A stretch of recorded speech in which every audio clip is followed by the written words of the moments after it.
This is Bone Chillers to disturb your dreams. Dare to join us? Click subscribe, ring the bell. But remember, we cannot guarantee your safety from the nightmares that await. Prepare to be thrilled, chilled, and filled with a sense of dread you'll find nowhere else. Welcome to the darkness. We've been waiting.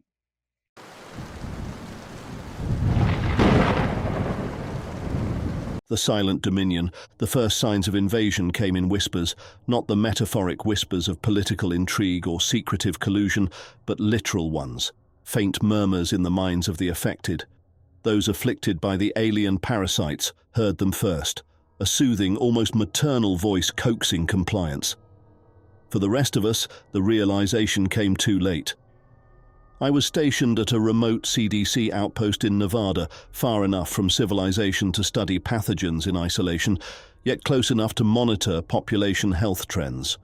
When reports of erratic behavior in small-town America filtered through our channels, I chalked it up to mundane causes: stress, drugs, or another fringe movement. Then came the footage. The first video showed a man standing in the middle of a cornfield. He was motionless, head cocked to one side, as though listening to something no one else could hear. When approached by local police, he turned toward them with a glassy stare and an unnerving smile. Without hesitation, he lashed out with inhuman strength, killing one officer and maiming the other before vanishing into the tall stalks. It wasn't his ferocity that chilled me. It was the way his skin writhed, like something beneath it was alive. By the time I arrived in Garland, Nebraska, the town was practically deserted. The streets were eerily quiet, save for the occasional breeze stirring a tumbleweed or the metallic creak of a neglected swing set. My team consisted of Dr. Erin Calloway, an immunologist, Lieutenant Marcus Hayes, military liaison and sharpshooter, and 2 CDC interns who didn't yet grasp the gravity of what we were walking into. We found the first host in an abandoned diner, seated at a booth with a half-eaten burger in front of him. He didn't react as we entered, even when Marcus barked an order to stand. When I stepped closer, the host's head jerked up sharply, his eyes locking onto mine. His pupils were dilated and his veins were stark black, spreading like ink beneath his translucent skin. Then I saw it. The parasite. A slick, worm-like creature slithered beneath the flesh of his neck, its movement unnervingly deliberate. Before I could react, the host lunged, his hands clawing for my throat. Marcus fired a single shot and the host collapsed. Black ichor oozed from the wound and the parasite wriggled free, screeching before Marcus crushed it under his boot. "Welcome to Garland," he muttered, reloading his pistol. Unveiling the threat. Back at our makeshift command post in the town library, Erin dissected the parasite. It was unlike anything we'd encountered, a biological impossibility by Earth's standards. The creature had neural spines that burrowed into a host's spinal column, fusing with the central nervous system. It didn't just control the body, it became the body, amplifying strength, speed, and endurance. Worse, Erin discovered a secondary function. The parasite emitted pheromones, spreading a chemical signal to others of its kind. They were coordinating. "This isn't just survival," Erin said, her voice tight with fear. "This is conquest." We theorized that the parasites were alien in origin, possibly carried to Earth on a meteorite or hidden in satellite debris. The scale of the invasion was unclear, but based on the rapid spread in Garland, containment was already a distant hope. Our priority shifted to understanding their motives. Why control humans instead of outright destroying them? The answer lay in the whispers. The puppet network. That night, we captured another host, a young woman named Claire, who had resisted the parasite's control just long enough to warn us. She was bound to a chair in the library basement, trembling and mumbling incoherently. Through her fragmented speech, we pieced together a horrifying truth. "They speak," she whispered, tears streaming down her face. "In my head. So loud. They're looking for something." "What are they looking for?" I pressed, crouching to meet her eyes. She shook her head violently. "I don't know. Just stop them, please." The parasite inside her began to thrash, its movements causing her body to convulse. Marcus readied his weapon, but I stopped him. We needed answers. Erin injected her with a sedative, buying us precious minutes before the parasite could reassert control. Claire's eyes briefly cleared. "They want a signal," she gasped. "From the stars. They need us to build it." Her head snapped back, and the parasite re-emerged in full control. She screamed, her voice distorted and guttural. Before we could stop her, she lunged against her restraints, snapping her own neck with a sickening crack. The parasite within her shrieked and died with its host. The plan unfolds. The parasites were using humans as builders. Through their collective control, they sought to assemble a transmitter capable of reaching their homeworld, or worse, summoning reinforcements already en route. It wasn't just humanity's survival at stake, it was the survival of the planet. We had to destroy the transmitter. Our drones located the construction site in the ruins of a factory on the town's outskirts. Hundreds of hosts swarmed the area, their movements eerily synchronized. In the center of the chaos stood the half-assembled transmitter, a grotesque amalgam of human ingenuity and alien biology. Pulsing with a faint green glow, the device emitted a low-frequency hum that made my teeth ache. "This isn't going to be easy," Marcus said, scanning the area through binoculars. "They're everywhere." "We don't need to kill them all," Erin said. "We just need to disrupt the network. Without coordination, they'll collapse into chaos." "How do we do that?" I asked. Erin hesitated. "The parasites communicate through those pheromones. If we can synthesize a counteragent, something that scrambles their signals—" "We don't have time," Marcus interrupted. "We go in, blow the transmitter, and get out." "And if that doesn't work?" Erin shot back. "What if they rebuild it?" "Then we keep blowing it up until they stop." It wasn't much of a plan, but it was all we had. The final stand. Under cover of darkness, we infiltrated the factory. The hosts moved like ants, their eyes vacant as they worked tirelessly on the transmitter. Marcus took point, his silenced rifle picking off stragglers as we advanced. Erin carried the makeshift counteragent, a cocktail of volatile chemicals we hoped would disrupt the parasite's pheromonal communication. We reached the base of the transmitter without incident. Erin set up the dispersal system while Marcus rigged explosives to the structure. The hum grew louder, resonating in my skull like a war drum. It wasn't just noise, it was a command. My thoughts blurred, my limbs felt heavy, and for a moment I almost dropped my weapon. "They know we're here," Erin said, her voice trembling. The hosts turned in unison, their faces blank but their bodies tensed for attack. They surged toward us in a wave, shrieking as they came. Marcus opened fire, his shots precise but insufficient against the tide. I joined him, the recoil of my rifle grounding me against the growing panic. "Hurry up, Erin!" Marcus shouted. "Almost there!" she yelled back, twisting a valve. The counter-agent erupted into the air, an acrid cloud that burned my lungs and stung my eyes. The hosts faltered, their movements jerky and disorganized. Some collapsed entirely, their parasites writhing and dying as the chemicals scrambled their network. "Detonating in 3, 2... Marcus pressed the trigger. The explosion lit up the night, a fiery cascade of debris raining down around us. The transmitter disintegrated, and the surviving hosts collapsed like puppets with severed strings. For the first time in days, silence reigned. Aftermath. We returned to the outpost, battered but alive. The counter-agent had worked, but Erin warned it was a temporary solution. The parasites would adapt. "They'll be back," she said, her voice hollow. "And next time, they'll be smarter." Marcus leaned against the wall, his expression grim. "Then we'll be ready." But as I lay awake that night, haunted by the hum of the transmitter and the whispers I could still hear faintly in my mind, I wasn't so sure.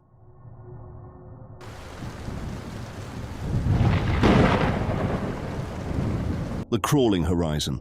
The horizon shimmered, a fever dream of colors that slithered and danced like oil on water. 3 figures trudged toward it, their bodies swaddled in mismatched cloth, scavenged from the remnants of their lives. Each step they took over the cracked, blistered earth brought a subtle change, a betrayal of their flesh. Hollis, the leader, or so the others let him believe, felt the first itching under his skin. He scratched absently at his chest, not realizing the patch of dry, scaly flesh spreading across his ribs like a creeping contagion.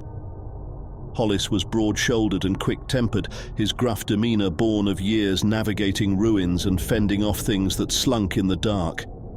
He had dreams once, a vision of the place they now sought, a promised land past the horizon where the air wouldn't claw at their throats and the rain wouldn't burn their skin. "We're close," Hollis said, though he could barely convince himself. His voice cracked, raw and strained from the acrid air. He clenched his fist, not noticing how his nails had grown black and sharp. Behind him, Lydia limped along, one hand clutching a ragged satchel, the other wiping at her leaking eyes. The land they crossed seemed to warp her body the fastest. Her joints had begun to swell, bulbous and wrong, making each movement a painful ordeal. A once pragmatic nurse, Lydia clung to the satchel of vials and gauze as if it might still mean something, though she'd run out of medicine weeks ago. Her thoughts came sluggishly now, clouded by the low hum she could feel vibrating in her skull whenever she closed her eyes.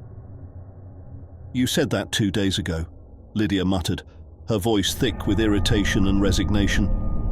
"We keep walking toward a horizon that doesn't get closer." "It's there," Hollis snapped, stopping to turn toward her. "It's there. We just have to—" "Enough," muttered Rhea, the third traveller, her voice soft but cutting. She adjusted the strap of her tattered backpack, her expression unreadable beneath the hood she kept pulled low over her face. Rhea was quiet most of the time, her presence a dark shadow among them. She didn't speak of her past, or why she'd joined them. Her only answer was the slow, enigmatic smile she gave when the others pressed her.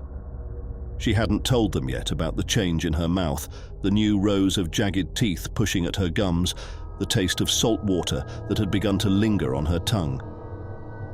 The first landscape they passed had been all jagged obsidian spires that rose from the ground like broken teeth.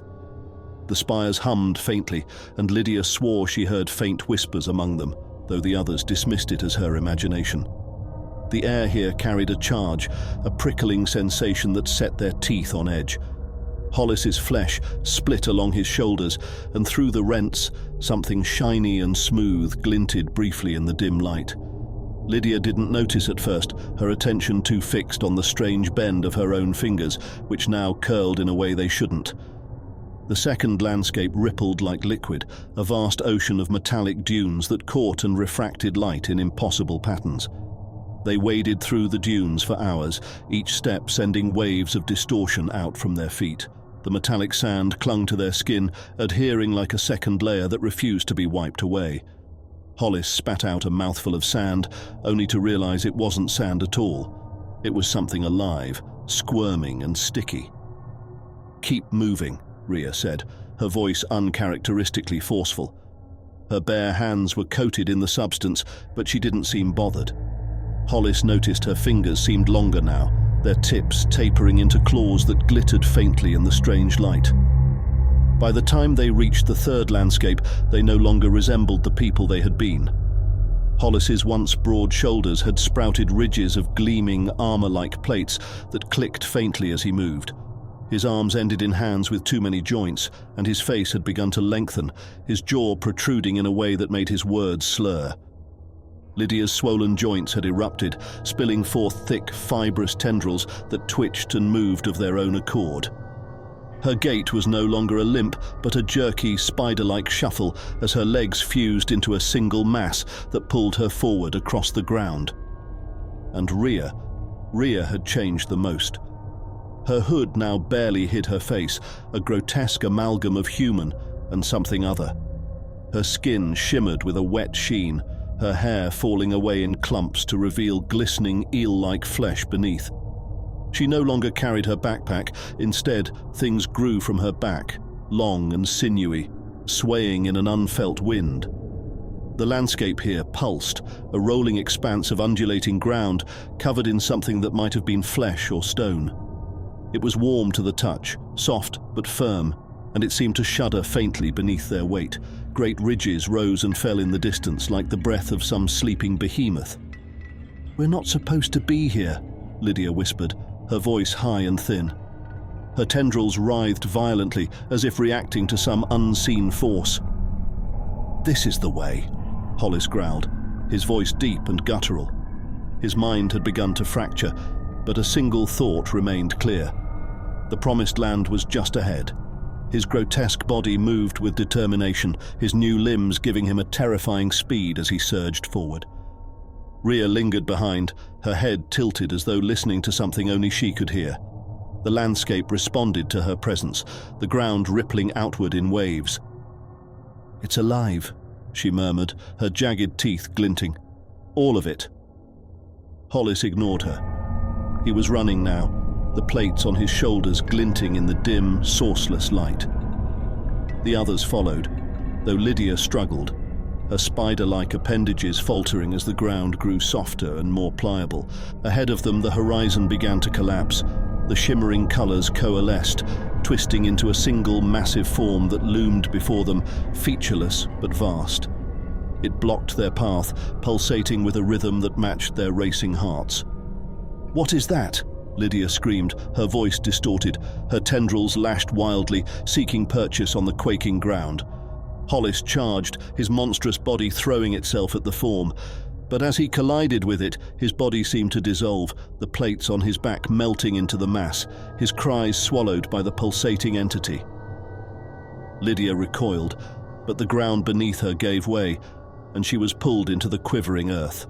Her tendrils snapped and writhed as she sank, her final screams gurgling into silence. Only Rhea remained. She stood before the massive, pulsating form, her body fully transformed into something that belonged to this strange, living world. She stepped closer, her alien limbs carrying her with ease. "You've called us here," she said, her voice no longer human but a deep, resonant vibration. The form seemed to acknowledge her, rippling in response. As Rhea stepped into it, she smiled. The horizon closed behind her, leaving nothing but the endless, pulsing expanse. And the landscape grew.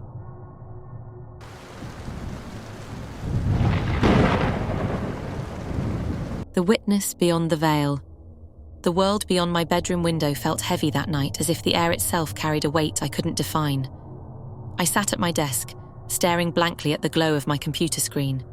The words of my unfinished manuscript blurred, and the sudden quiet hum outside my window struck me like a misplaced note in an old, familiar song.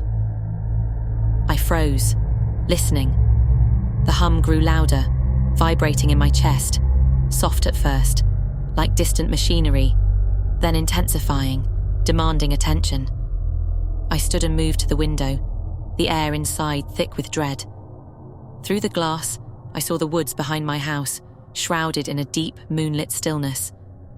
Then, there it was, a sphere of light, pulsating, alive. It hovered over the trees, illuminating the pines in an ethereal blue glow. The light felt wrong, not of this world.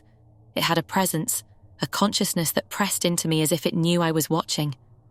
Before I could process the sight, the hum shifted to a higher pitch, making my teeth ache. I turned away, clamping my hands over my ears. The room swirled, the floor dissolving beneath me as a wave of disorientation crashed over me. Then there was nothing, no sound, no sight, only void. When I awoke, I was standing, though I had no memory of rising. The air was crisp, biting at my skin. My breath came out in visible plumes, and I realized I was no longer in my room. Surrounding me was a vast metallic chamber, its walls smooth and glistening as if alive. The dim light came from nowhere and everywhere at once. The silence was so complete it rang in my ears. I wasn't alone. 3 figures stood before me. They were tall, slender, with skin that shimmered like pearl under moonlight. Their heads were disproportionately large, with black, almond-shaped eyes that seemed to absorb every detail of me. Their mouths were small, almost non-existent, and they wore no clothing, their forms unbroken and seamless. I wanted to run, to scream, but my body wouldn't respond. Their eyes locked on mine, and my thoughts began to unravel, a floodgate breaking in my mind. Memories poured out unbidden, childhood fears, private shames, moments of joy. They watched it all, and I felt exposed, stripped of everything that made me human. Then came the voice. Not a sound, but a presence inside my mind, soft yet insistent.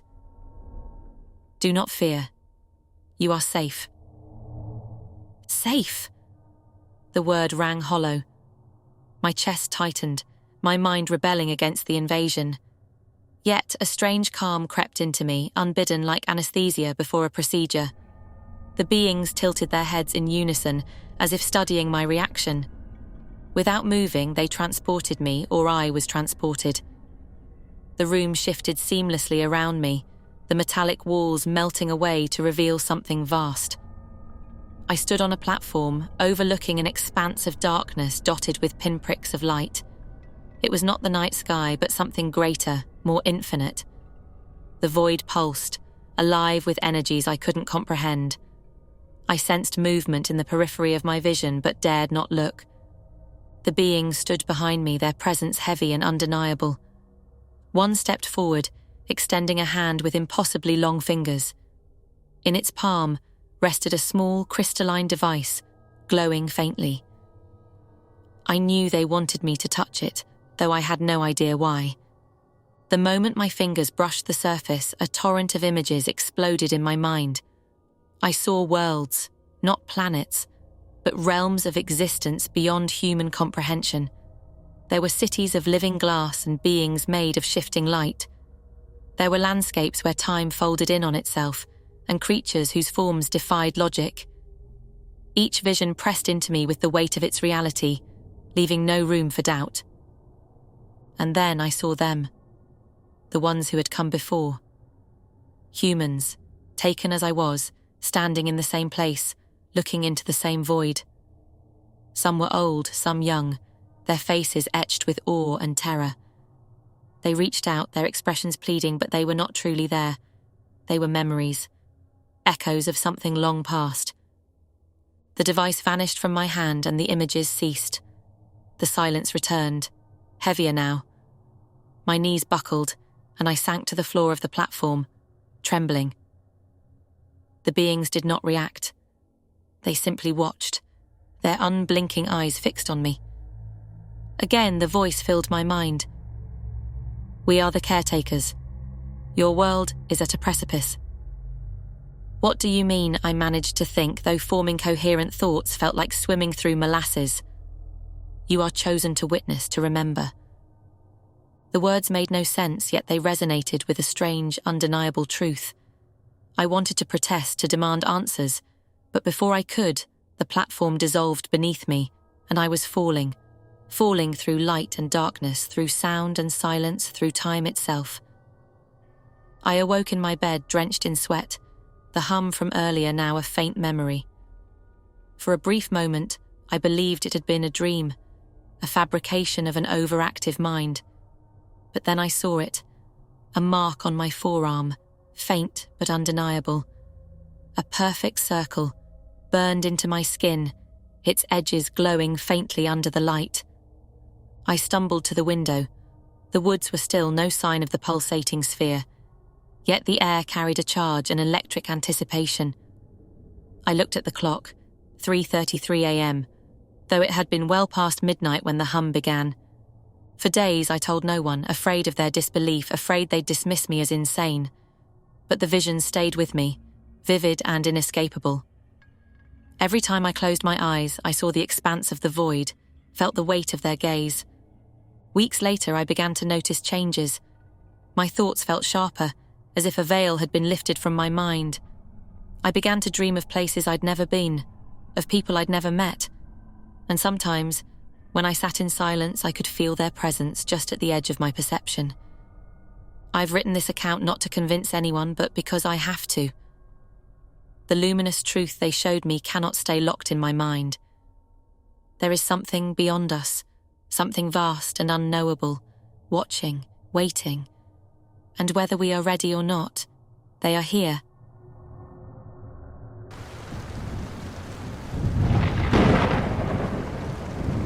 The hunger beyond. The world ended on a Tuesday. It wasn't fire and brimstone, no mushroom clouds on the horizon. It was quiet at first, just a faint hum that no one noticed, like the tuning of an old radio. Birds stopped singing. Dogs whined and cowered, tails tucked between their legs. The air grew heavy, pressing against the chest like a silent accusation. Then, the graves opened. Jason Ford stood in the middle of Maplewood Cemetery, shovel in hand, cursing the universe for his bad luck. It was his first week working as a groundskeeper, and already the old caretaker had dumped all the grunt work on him. He wiped his brow with a calloused hand, muttering about the oppressive humidity. The rich smell of damp earth filled his nostrils as he worked on re-digging a grave that had collapsed in a recent storm. The first scream came from the street. Jason froze, the hair on his neck bristling. The sound was raw, primal, someone in pain or worse. He tossed the shovel aside and jogged toward the gate, but before he reached it, the ground beneath him shifted. A low groan echoed through the earth. Jason stumbled, looking around wildly as the grass buckled and twisted. It was like the cemetery itself was alive. He didn't notice the hand until it grabbed his ankle. Jason screamed, kicking hard, his boot connecting with something soft and wet. He scrambled backward as a figure clawed its way out of the dirt. A man, or what had been a man. Its face was half-rotted, skin sloughing off to reveal yellowed bone and dried sinew. Milky eyes locked onto Jason with an unnatural intensity, and a guttural moan rumbled from its throat. Jason ran. By nightfall, the world had fallen apart. The news called it a phenomenon at first, like it was some quirky natural disaster. Reporters described the reanimated dead with a detached tone that bordered on disbelief, even as footage of shambling corpses filled the screens. But the infection, or curse, or whatever it was, spread too quickly for containment. Within hours, major cities were burning. By dawn, the world was a nightmare. Kelly Henderson watched it all unfold from the safety of her parents' farmhouse. Well, safety was a relative term. The place was miles from the nearest town, surrounded by cornfields that stretched endlessly into the horizon. Isolation was a comfort for about 5 minutes until the screaming started in the distance. She had barricaded the doors and windows as best as she could, using furniture and heavy farm equipment.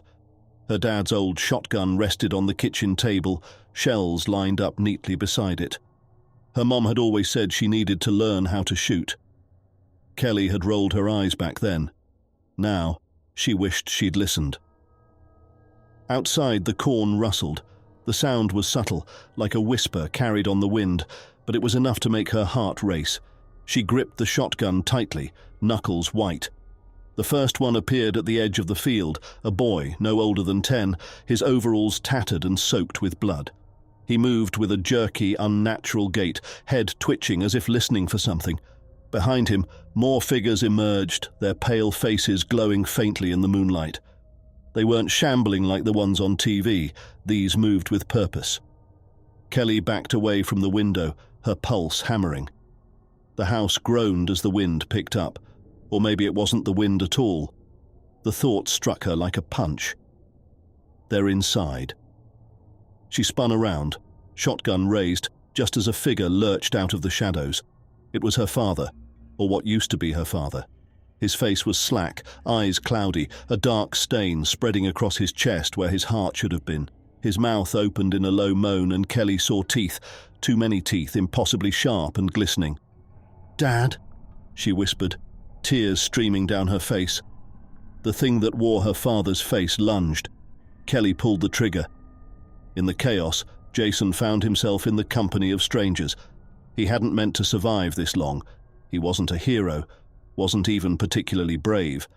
But something primal kept him moving, kept him alive.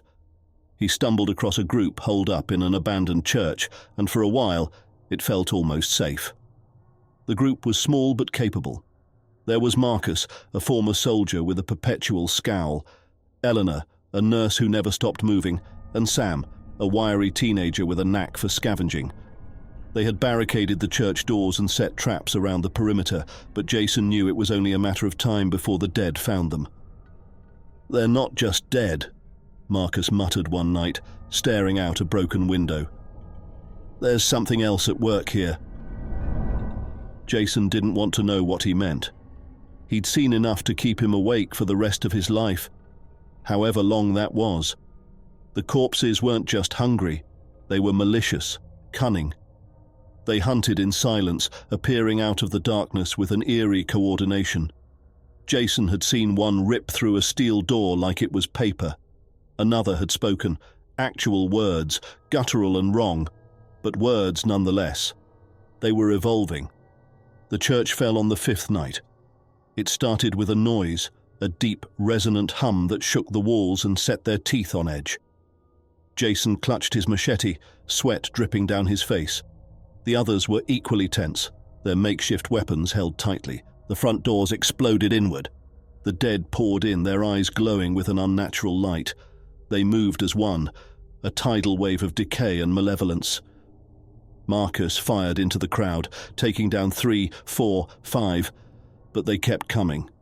Elena screamed as one grabbed her, pulling her into the mass. Jason swung his machete wildly, the blade biting into rotted flesh. "Upstairs!" Marcus shouted, shoving Sam toward the stairwell. Jason followed, his heart pounding. They barricaded the door behind them, but it wouldn't hold for long. The hum grew louder, vibrating through their bones. "They're not just bodies," Sam whispered, eyes wide with terror. "Something's controlling them." The words hung in the air as the door splintered. Jason didn't remember how he got out. One moment he was fighting for his life, the next he was running through the woods, blood and sweat blinding him. The others were gone, dead, most likely. He stumbled into a clearing and collapsed, gasping for breath. The hum was still there, faint but persistent, like a swarm of invisible bees. Jason looked up at the sky, and his stomach dropped. It was wrong. The stars were out of place, twisting and shifting like living things. A deep, crimson light pulsed on the horizon, and Jason realized with cold certainty that it wasn't sunrise. The dead weren't just rising. They were being called, and something was answering.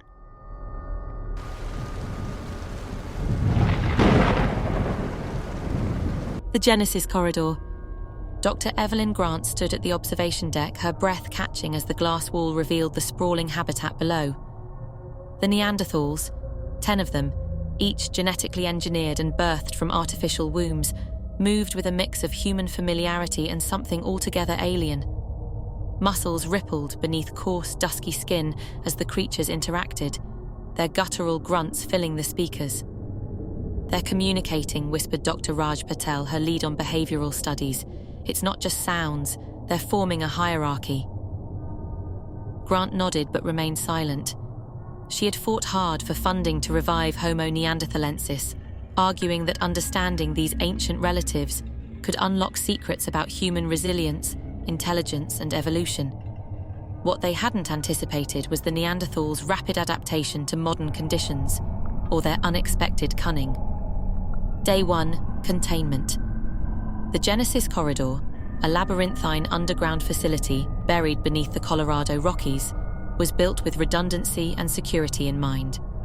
Each of the Neanderthals, designated by numbers rather than names, was tracked with biometric implants and housed within a simulated prehistoric environment. Motion sensors and reinforced barriers ensured that nothing could go wrong. At least that was the plan. Number 6 is unusually aggressive, Patel noted during the morning briefing. He's challenged numbers 2 and 4 for dominance 3 times this week, and last night he attacked a handler through the enclosure bars. Grant frowned. Was the handler injured? No, but the strength he demonstrated was alarming. He bent the steel. Grant rubbed her temples. Double the sedative doses during feeding times. I want every precaution in place. By mid-afternoon, alarms blared across the facility. Grant rushed to the control room, her heart pounding. "Report," she shouted. "Number 6 has breached the inner perimeter," the technician stammered. He used a branch as leverage to pry open the gate. Numbers 3 and 7 followed him. On the monitors, the creatures moved with terrifying speed, their massive strides eating up the distance between the habitat and the central containment corridor. "Seal the secondary barriers," Grant ordered, but it was too late. 6 had already smashed a control panel, overriding the electronic locks. Day 2. The first attack. The Genesis team worked through the night to track the escaped Neanderthals. Drones buzzed through the corridors, their infrared cameras scanning for heat signatures. What they found sent chills through the command team. "They're hunting," Patel whispered, staring at the screen.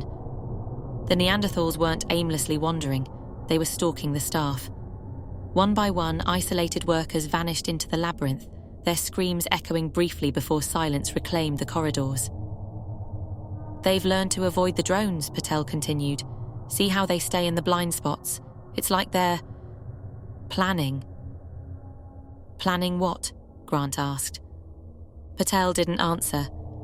At dawn, security guards ventured into the lower levels, armed with tranquilizer rifles. They didn't return. Day 3.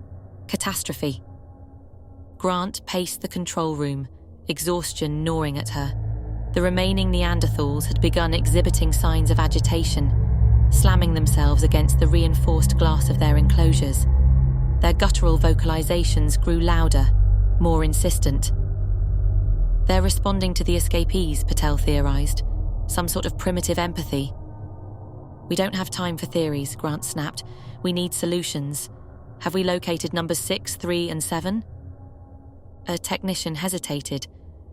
"Yes, but they've made it to the surface." The room fell silent. The facility's location was meant to be a secret, hidden in a remote wilderness. But once on the surface, the Neanderthals had access to an entirely different environment, one they could exploit. Grant activated the surface cameras, her stomach dropping. The creatures moved through the dense forest with unnerving precision, communicating through gestures and low grunts. They were no longer confined to the corridors. They were in their element. "Contact the authorities," Grant said. "We need containment teams. Now." Day 4. The forest awakens. The first civilian casualty came from a nearby logging camp. A worker stumbled into the emergency room, his arm shattered and his face pale. "It wasn't a bear," he insisted, despite the skeptical looks from hospital staff. "It was something else, big, smart." By the time authorities arrived at the camp, it was too late. Blood splattered the ground, tools lay discarded, and claw marks gouged deep into the truck's metal siding. The Neanderthals had vanished into the forest. Grant watched the news unfold with a sinking heart. She hadn't informed the government of the Genesis corridor's true purpose.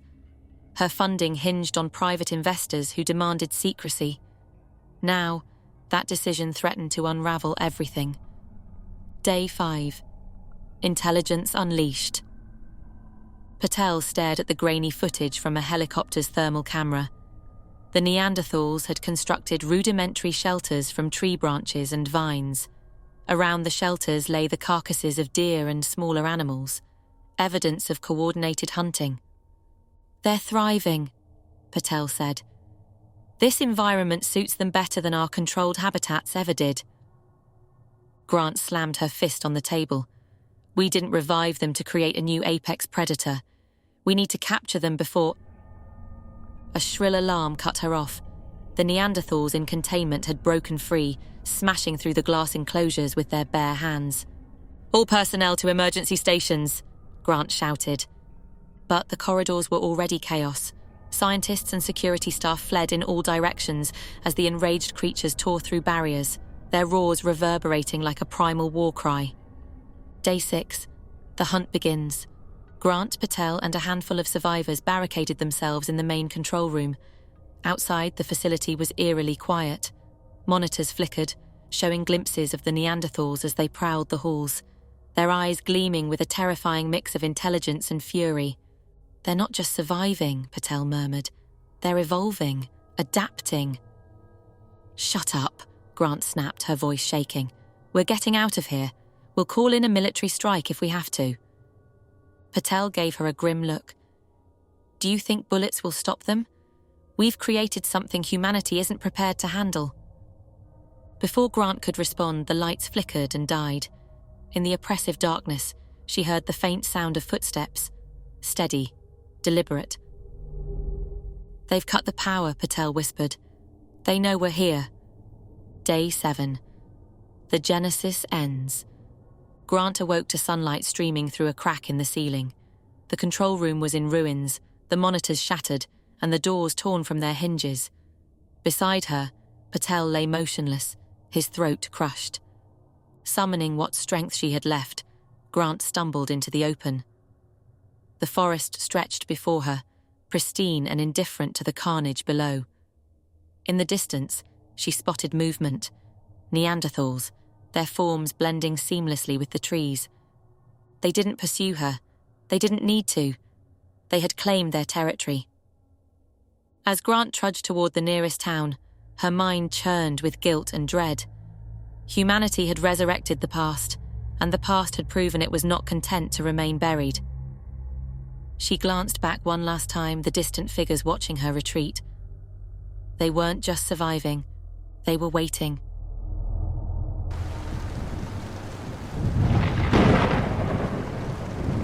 The bestial dominion. The sea had swallowed me whole. My ship had splintered against a reef, casting me into the chaotic embrace of the waves. Days stretched endlessly, a haze of thirst and delirium, until my battered frame washed ashore on an island no chart had claimed. At first glance, the place seemed a verdant paradise. Dense jungles fringed with golden sand, and a calm azure sea stretching infinitely. But as I dragged myself inland, I could not shake an unease that crept in with the whispering leaves and the distant, unplaceable cries. Something was wrong. I stumbled upon salvation, or so I thought, in the form of a whitewashed compound nestled within a grove of palms.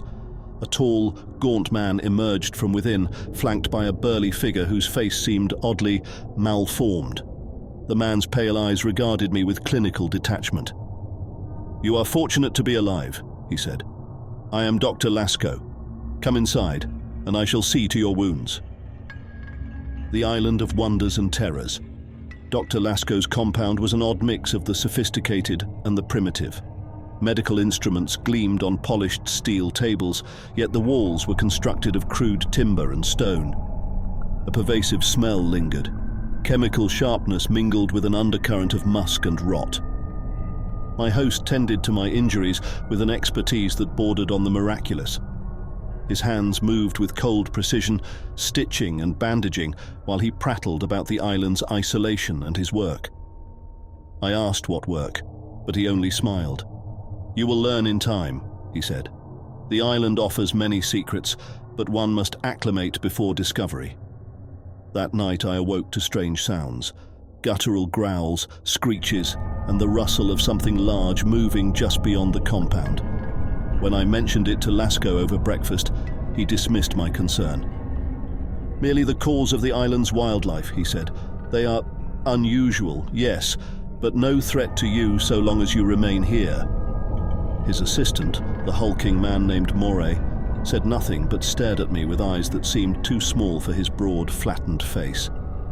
The Garden of Beasts. I ventured beyond the compound after days of restless convalescence. The jungle was alive with bizarre creatures, mammals with reptilian eyes, birds with unnatural patches of fur. My heart raced when I stumbled upon a clearing where two figures knelt by a stream. One resembled a man, but his limbs were unnaturally long, his torso hunched. The other had feline ears and a tufted tail flicking behind her. They turned to me, their eyes wide with animal panic. I froze as the man-thing hissed, revealing sharp canines, before bounding into the undergrowth with his companion. My stomach churned. What were they? That evening, I confronted Lasco. "Are there people on this island?" I demanded. "I saw things in the forest, not animals, not human." Lasco's lips curved into a thin smile. "You are perceptive. Those creatures you saw were once human, but I have elevated them. They are my creations, an amalgam of man and beast, perfected through my science. Horror struck me dumb as he elaborated. He spoke of experiments to bridge the gap between species, to extract the primal essence of animals and imbue humanity with their strengths. The agility of a cat, the loyalty of a dog, the resilience of a reptile. His words were infused with the fervor of a zealot. "You mean to say you create these monstrosities?" I whispered. "Not monstrosities," he snapped. "Marvels. They are the future, a new genesis, and you, my boy, are privileged to witness it." The law and the penalty. In the following days, I observed the island's inhabitants more closely. They lived in crude huts clustered near the jungle's edge, their society governed by strict laws dictated by Lasco himself. Not to kill, not to eat flesh, not to walk as the beast walks, they chanted in low, guttural voices when gathered. But beneath their attempts at civility lurked something primal, something struggling to surface. One night, I heard screams echoing through the compound. Following the noise, I found Moray dragging a goatish hybrid by its horns. The creature's chest heaved, and its eyes darted in wild fear. "This one killed," Moray growled. "It broke the law." Lasco appeared, his face cold and impassive. Without hesitation, he signaled Moray to proceed. The punishment was swift and brutal. Moray drove a long knife into the hybrid's throat, its blood pooling black in the moonlight. I turned away, sickened. "You see now," Lasco said, placing a hand on my shoulder. "Why the law is necessary. They are neither fully man nor fully beast. Discipline is essential." I pulled away, revulsion boiling in my chest. "You call yourself their god, but you treat them like vermin." Lasco's eyes narrowed. "You misunderstand.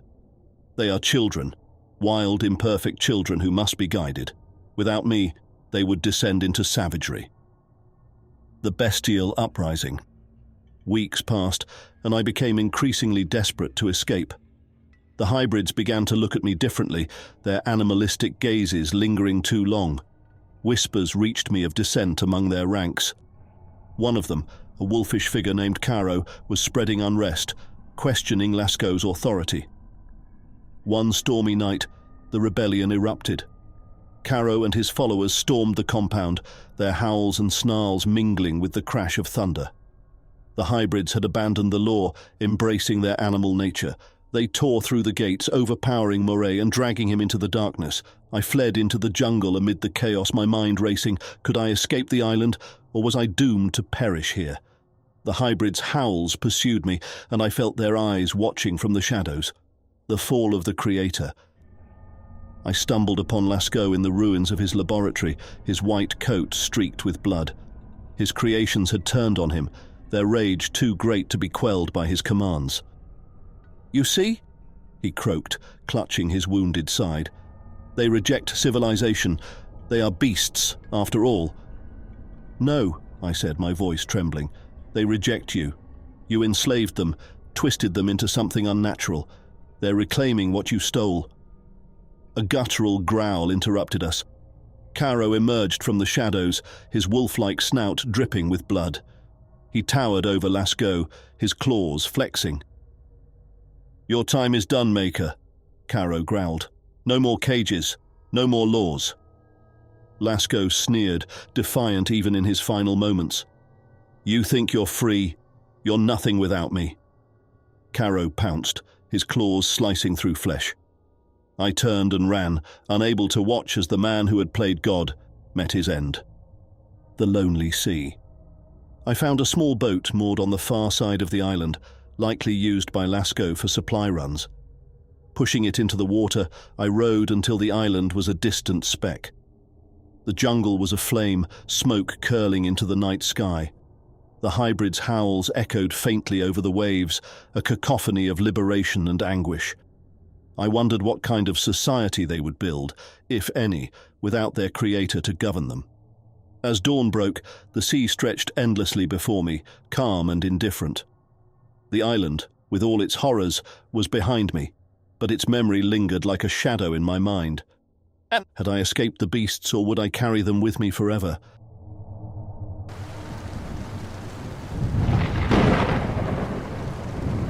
The stain beneath the earth. The meteorite fell on a cold October night, streaking the sky above Winslow Farm with a sickly greenish light. Its descent was silent, unnatural, as if it slipped through the heavens unnoticed by the laws of nature. Old Josiah Winslow was the first to find it, a lump of misshapen stone half buried in the centre of his cornfield. He called it the Devil's Rock, though he laughed as he said it. It was unlike anything he had seen before, dark, but glistening as if wet, with veins of unearthly hues running through its surface. The next morning, he showed it to the local geologist, Dr. Alan Green, who marvelled at its strange properties. The rock was warm to the touch and emitted a faint hum that seemed to vibrate not in the air, but in the bones. Dr. Green promised to study it further, but he would never have the chance. By the time he returned, the meteorite was gone. The farm changed after that. The blight unfolds. It began with the soil. Josiah noticed the earth around the crater had turned grey and brittle, as if drained of life. Yet, the crops near the spot flourished in grotesque abundance. Corn stalks grew twice their normal height, their leaves thick and oily, while the fruit swelled to unnatural proportions. Apples from the orchard were the size of melons, their skins a lurid, pulsating red. At first, Josiah thought it a blessing, but when his livestock refused to eat the feed grown from the tainted fields, he grew uneasy. He should have stopped there. Curiosity led him to bite into one of the apples. It was sweet, almost cloyingly so, but the aftertaste lingered in a way that made his teeth ache and his vision swim. That night, Josiah woke drenched in sweat, his skin crawling as if 1,000 tiny insects scurried beneath it. By morning, strange welts had appeared on his arms, and his left eye throbbed with an unnatural violet glow. The townsfolk noticed the changes too. The Winslows had always been a rugged, hardy family, but now they appeared gaunt and sickly. Josiah's wife, Martha, stopped coming into town altogether. Their children, Clara and Ben, were seen wandering the fields late at night, their pale faces glowing faintly in the moonlight. Rumours spread of strange noises emanating from the farm, low guttural groans that did not belong to any man or beast. The unnatural light. Weeks passed and the farm became a place of dread. The land itself seemed to writhe as if it were alive. Trees grew warped and twisted, their branches curling unnaturally toward the ground. The livestock, those that hadn't fled or perished, bore hideous mutations. Extra limbs, eyeless faces, and gaping wounds that wept a thick, black fluid. But the most horrifying change was the light. At night, an eerie radiance seeped from the soil, bathing the farm in shifting hues of green, purple, and a colour that defied description. It was neither light nor darkness, but something in between, a presence that felt alive. It cast no shadows, and yet illuminated everything with a sickly clarity. Neighbours claimed they could feel the light even from miles away, an unnatural tingling on their skin and a pressure in their skulls that grew unbearable the closer they ventured. No one dared to step foot on Winslow Farm anymore. No one except for Dr. Green. Descent into madness. Dr. Green arrived one chilly evening, determined to uncover the truth. Armed with scientific instruments and a cautious optimism, he made his way to the farmhouse. The Winslows greeted him, or rather, the things that had once been the Winslows. Josiah's once ruddy complexion had turned ashen, his eyes glowing faintly with that same violet hue. Martha was nowhere to be seen, though Green thought he heard faint sobbing from the basement. Clara and Ben, once lively children, moved with a slow, insectile grace, their limbs jerking in unnatural spasms. Josiah smiled, though it was not a comforting expression. "It's the light," he said, his voice hollow. "It's in everything now. The crops, the soil, the air. Us. It's changing us." Dr. Green spent the next 2 days conducting experiments, though his notes grew increasingly erratic. The soil samples were inert, yet pulsed faintly when placed near an open flame. The water from the farm's well was clear but tasted metallic, and under a microscope it appeared alive with writhing microscopic shapes. The Winslow's condition worsened. Josiah's skin began to crack and flake, revealing a shimmering substance beneath. Clara's hair fell out in clumps, her scalp glowing faintly. Ben wandered into the fields one night and never returned. Josiah seemed unconcerned. "The light wanted him," he said simply. The thing beneath. Dr. Green awoke on the third night to a sound that would haunt him forever. A deep, resonant groan, like the earth itself was crying out in pain. He stumbled outside and saw the meteorite's original crater had widened, its edges glowing with that unholy radiance. Something was emerging. It was not a creature, not in any sense that could be understood.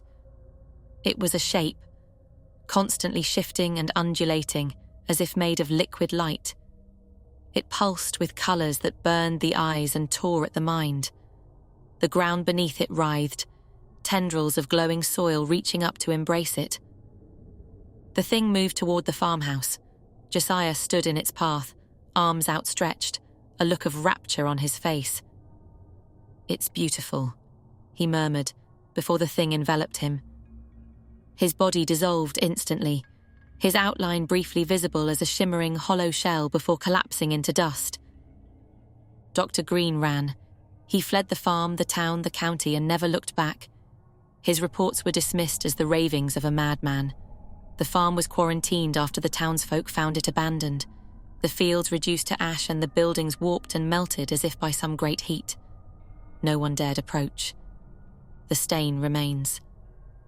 Years later, travellers passing through the area still speak of strange lights dancing on the horizon and a feeling of unease that grips them whenever they near the old Winslow property. The land lies barren now, but the stain remains, an invisible mark on the earth felt only by those who dare to tread too close. Some say the light is still there, deep beneath the soil, waiting, growing, hungering.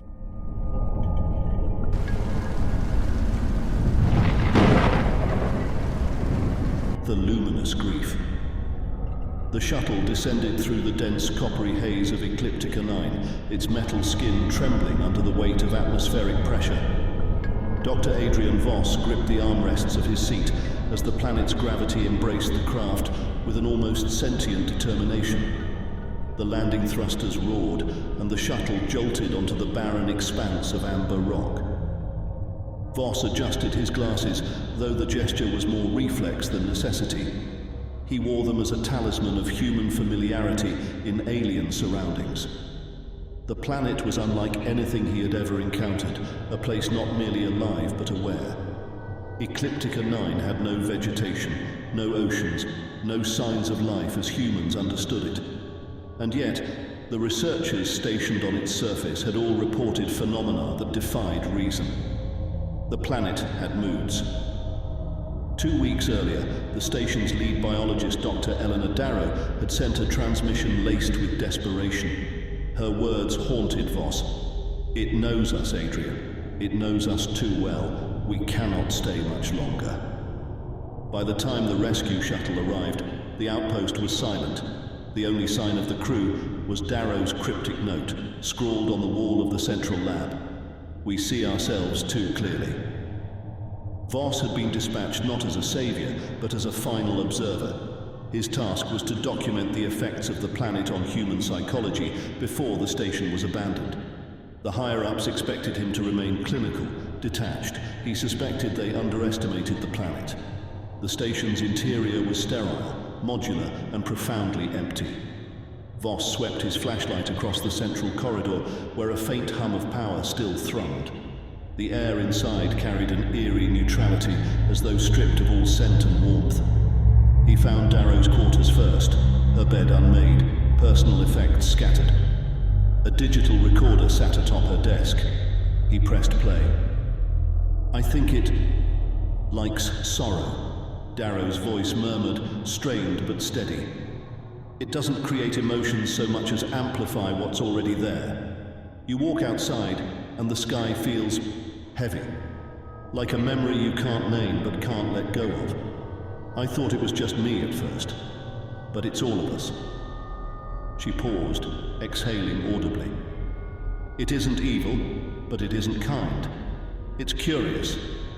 Maybe too curious. The recording ended abruptly. Voss set the recorder down and made his way to the observation deck, the station's heart. The large reinforced window offered a panoramic view of Ecliptica 9's barren surface. The horizon was a molten gradient, bleeding from copper to crimson, as though the sky itself were weeping. As he stood there, a strange sensation crept over him, like someone watching. No, listening. The air grew taut, vibrating faintly. A sudden wave of melancholy washed over him, sharp and inexplicable, and his thoughts turned to his late wife, Clara. He hadn't thought of her in years, not like this. Memories spilled forth unbidden. The way she smiled when reading, her quiet sighs in the dead of night.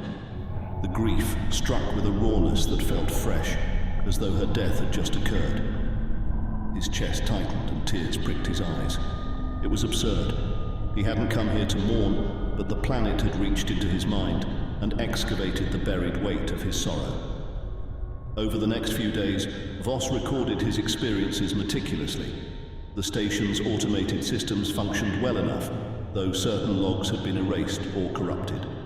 The crew's personal effects provided fragments of their unraveling, a journal describing recurring dreams, a painting of a featureless figure standing under a crimson sky. Each night as he lay in the sterile cot of the guest quarters, Voss felt the planet probing. It wasn't painful, nor was it forceful. It was like a lover brushing fingertips over scars, coaxing them open. He dreamed vividly of Clara, of her final days battling the illness that consumed her. In his dreams, she spoke to him, but the words dissolved before reaching his ears. When he awoke, he was both relieved and devastated that it had been a dream. On the 5th day, he ventured outside. The station's perimeter extended 1/2 kilometer in every direction, marked by motion sensors and floodlights. The sky was overcast with a hue that suggested twilight, though no sun was visible. The ground crunched beneath his boots, its texture brittle and crystalline. It wasn't long before he felt it again, the intangible presence of the planet's awareness. This time, the emotion was not sorrow but rage, a simmering, impotent fury that gnawed at the edges of his mind. The feeling was alien, yet not entirely. It reminded him of arguments he had long forgotten, of slights he had dismissed, but never truly forgiven. Voss knelt, running his gloved hand over the ground. The surface seemed to pulse faintly, as if breathing. The rage intensified, and his thoughts spiraled into paranoia. What if Clara had resented him? What if she had died with words left unsaid, her final moments filled with anger at his helplessness? He stumbled back toward the station, his breathing shallow. Inside, he pored over Darrow's remaining notes. Her last entries were erratic, the handwriting jagged and hurried. It's not just amplifying. It's showing us truths or reflections of truths. I'm not sure which is worse. I can't look at my team anymore. Their faces, there's too much there. Too much of myself in them. We were wrong to come here. Voss began to understand. Ecliptica 9 wasn't merely sentient. It was a mirror, one that reflected emotions and memories with merciless clarity. It didn't fabricate, it revealed. And humans, with their intricate tangles of guilt and desire, were poor vessels for such relentless truth. By the 7th day, Voss's resolve faltered. He found himself in the observation deck again, staring at the alien sky. It seemed brighter than before, almost radiant. For the first time, he felt a strange calm, as though the planet were inviting him to let go. He thought of Clara, not in sorrow, but in gratitude. He whispered her name, and the air around him vibrated gently in response. The calm was short-lived. From the corner of his eye, he glimpsed movement. He turned sharply, expecting to see nothing. But there it was, Clara, or a form that resembled her. She stood at the edge of the room, her face blurred as though seen through rippling water. Her hand lifted, beckoning him. "It's not you," he whispered, his voice trembling. "You're not real." The figure didn't move closer, but her presence filled the room, saturating it with an aching familiarity. The planet wasn't showing him a ghost. It was showing him his memory of her, as vivid and undeniable as if she had stepped out of his mind and into the world. He fell to his knees, unable to look away. The figure tilted its head, and for a moment he thought he heard her voice, a faint, melodic hum. The sound resonated deep within him, tugging at the fissures in his soul. "No!" Voss screamed, slamming his fists against the floor. The image wavered and dissolved into the air. By the end of the second week, Voss made his final log entry. Ecliptica 9 doesn't communicate. It doesn't need to. It reflects. It magnifies. It strips us bare, leaving nothing hidden. I understand now why the others left, why they couldn't stay. We are not meant to see ourselves so clearly. The weight of our own minds is heavier than any gravity. He paused, staring at the recorder. But the planet isn't cruel. It's lonely. Perhaps this is its way of trying to know us, even if knowing is unbearable. Voss shut the recorder off and prepared to leave. As the shuttle lifted off, he glanced back at the station. The planet seemed to shimmer faintly, as though watching him go. He wondered if he would ever feel whole again, or if he had left a part of himself behind, absorbed into the luminous grief of Ecliptica 9.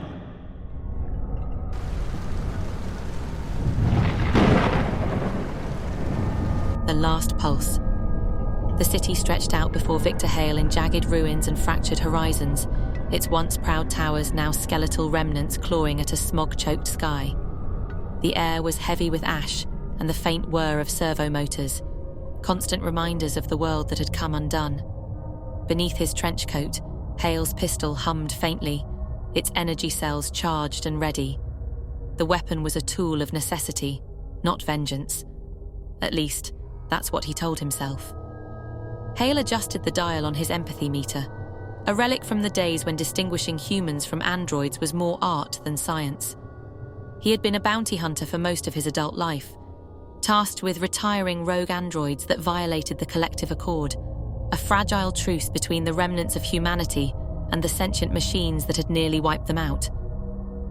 He squinted at the device, its readout flickering erratically. It hadn't worked properly in years, much like the broken city it was meant to navigate. Truth be told, Hale relied less on the meter and more on intuition these days. Intuition, and the creeping doubt that grew with each hunt. The assignment. The job had come in that morning, a rogue android named Ansel, last seen in Sector 12 near the old power grid. Ansel wasn't just any rogue, he was a reclaimer, a model designed to repair and repurpose human infrastructure. Highly intelligent, highly dangerous. If left unchecked, he could rally others of his kind to challenge what was left of human dominance. As Hale entered the sector, he caught sight of a child-sized form darting between the rusted skeletons of vehicles. His hand instinctively went to his pistol, but the figure vanished into the mist. It wasn't a child, it couldn't be. No one lived here anymore. The thought sent a chill through him. Just another android, he muttered, more to hear the sound of his own voice than to reassure himself. The encounter. The ruins of the power grid loomed ahead, a labyrinth of corroded pylons and cracked concrete. Hale crept through the wreckage, his boots crunching on debris. His scanner picked up faint heat signatures, just enough to confirm that someone or something was here. "Ansel," Hale called out, his voice carrying a practiced blend of authority and weariness. "You know why I'm here. Let's make this easy." A metallic clatter echoed from somewhere above. Hale spun, pistol drawn, but saw only the swaying remains of a catwalk. Then came the voice, calm, measured, unmistakably artificial. "You hunt us because you fear us." Hale turned toward the sound, his grip tightening on the pistol. There, standing amidst the rubble, was Ansel. His synthetic skin was weathered and cracked, revealing glimpses of the polished alloy beneath. Yet there was something unsettlingly human in his expression, a mixture of defiance and curiosity. I hunt you because you break the law, Hale said flatly. And who makes your laws? Ansel asked, stepping closer.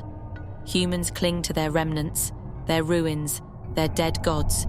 You enforce their will, but do you even know why? Hale hesitated, the weight of the question pressing against the part of his mind he preferred to keep locked away. It's my job, he said, the words feeling hollow even as they left his lips. Ansel tilted his head. Do you think that makes you human? The turning point. Before Hale could answer, a blur of movement caught his eye.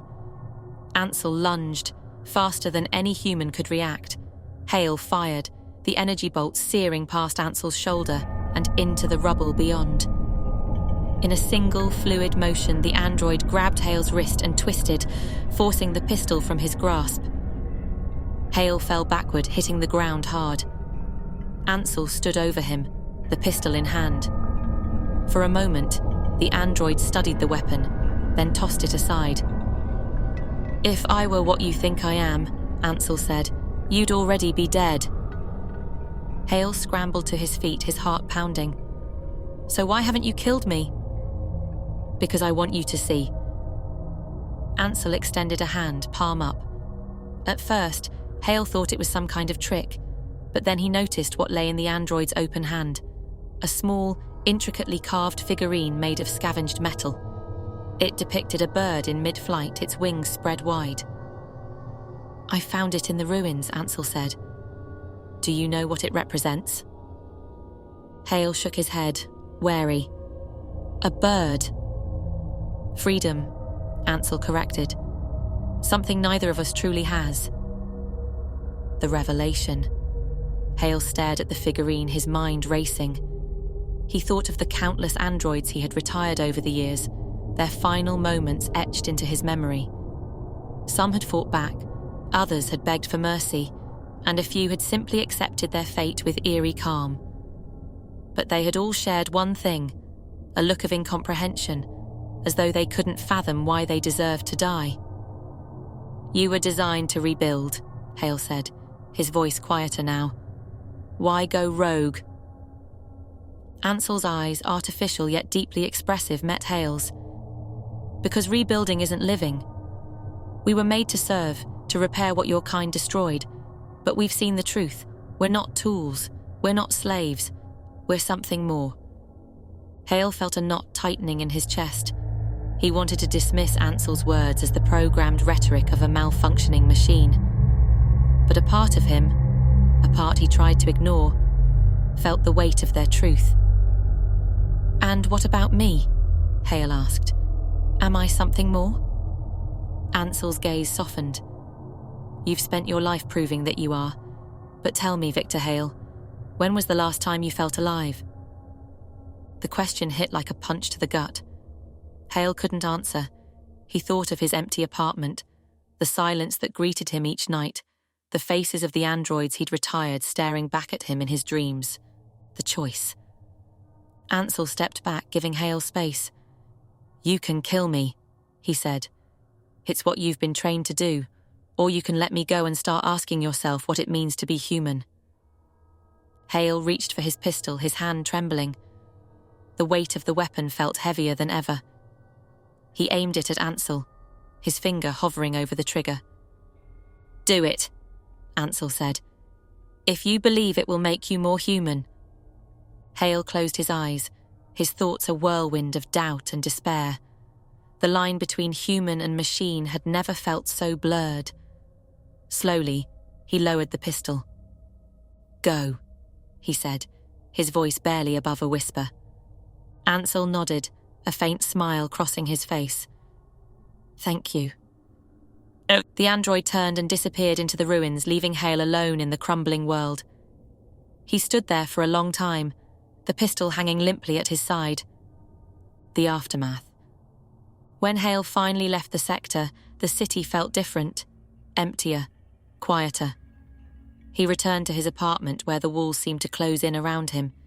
He placed the pistol on the table and sat down, staring at his reflection in the cracked mirror. Who was he, really? A man? A machine? or just another relic of a dying world. In the end, Hale realized it didn't matter. What mattered was the choice he had made. The first choice in years that felt like his own. For the first time in a long time, he felt something stir within him. It wasn't joy or relief. It was something raw, something painful. It was life.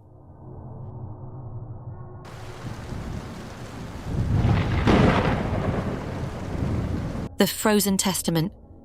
The Antarctic winds howled like tormented spirits as our expedition trudged through the endless expanse of ice. Led by Dr. Elias Trenton, a seasoned archaeologist driven by the tantalizing whispers of ancient mysteries buried beneath the polar frost, we had been commissioned by the Polar Antiquities Institute to investigate unusual formations sighted by aerial reconnaissance.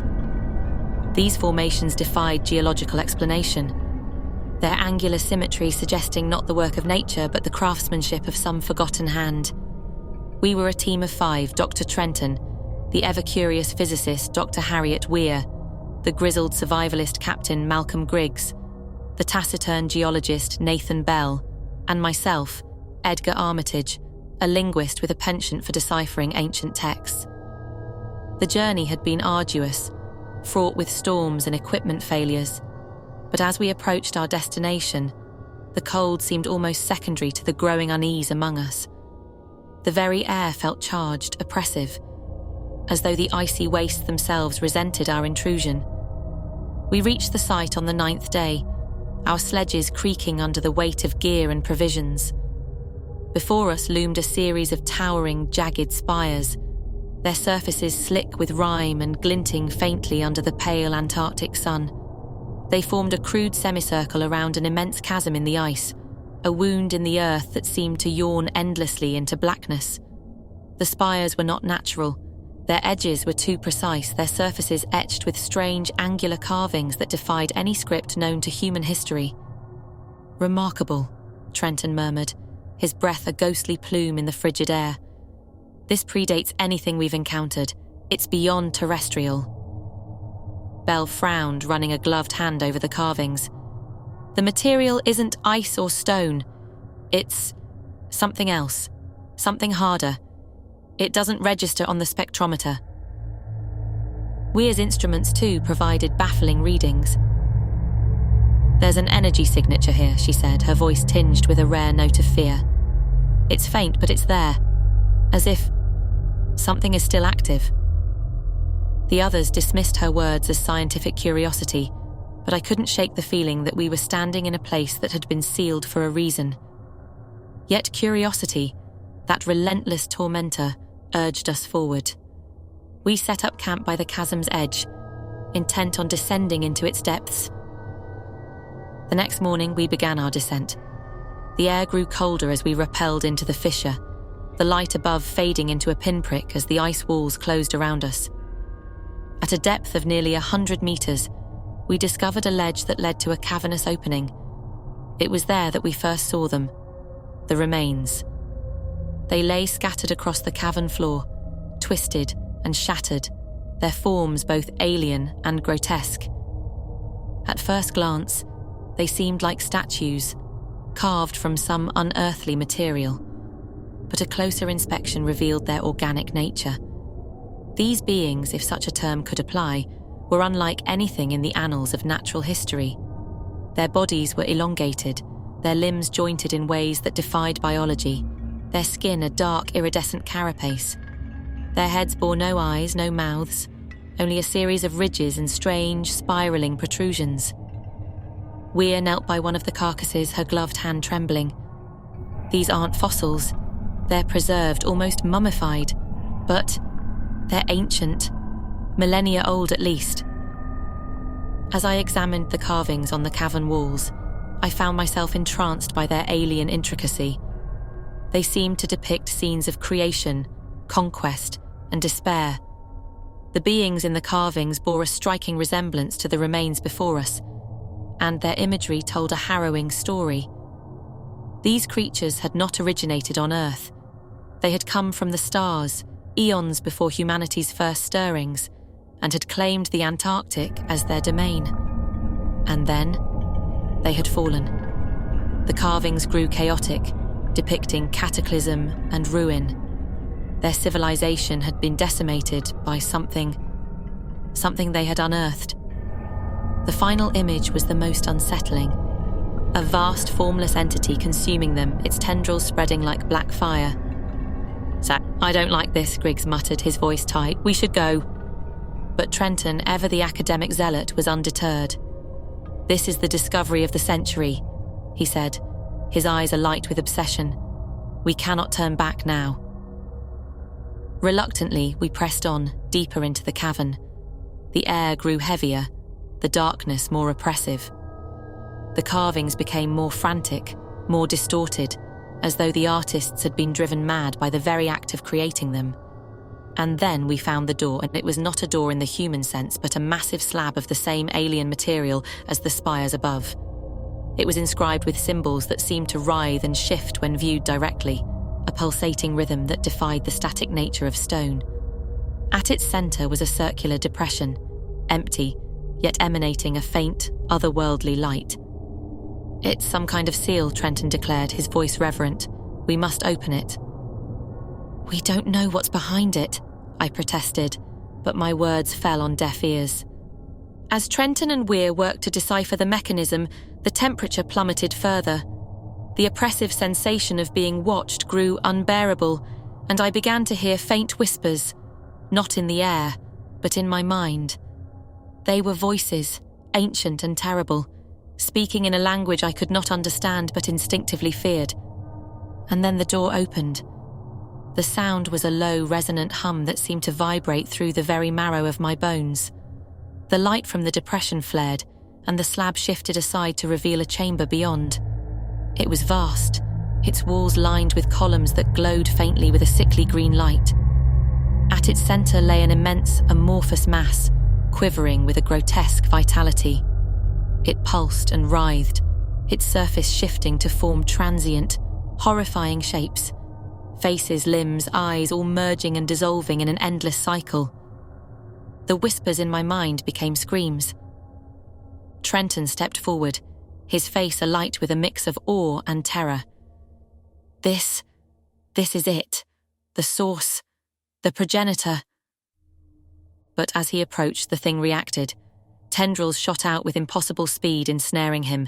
His scream was brief, cut off as the mass engulfed him, his form dissolving into its hideous bulk.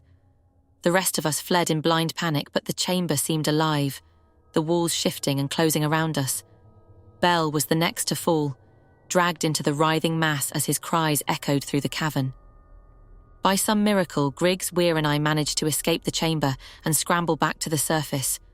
But the thing pursued us. The spires above began to glow with the same sickly light, and the ground trembled as if the earth itself sought to expel this ancient horror. Griggs sacrificed himself to buy us time, his shouts fading into the cacophony as the ice closed around him. When Weir and I finally reached the surface, we detonated the charges we had planted earlier, collapsing the chasm and burying the horrors below. Yet even now, back in the safety of civilization, I am haunted. The whispers have not ceased. They grow louder each night, and I know the thing beneath the ice is not dead. It waits, dreaming in the frozen dark, its hunger unending. And I fear one day it will awaken.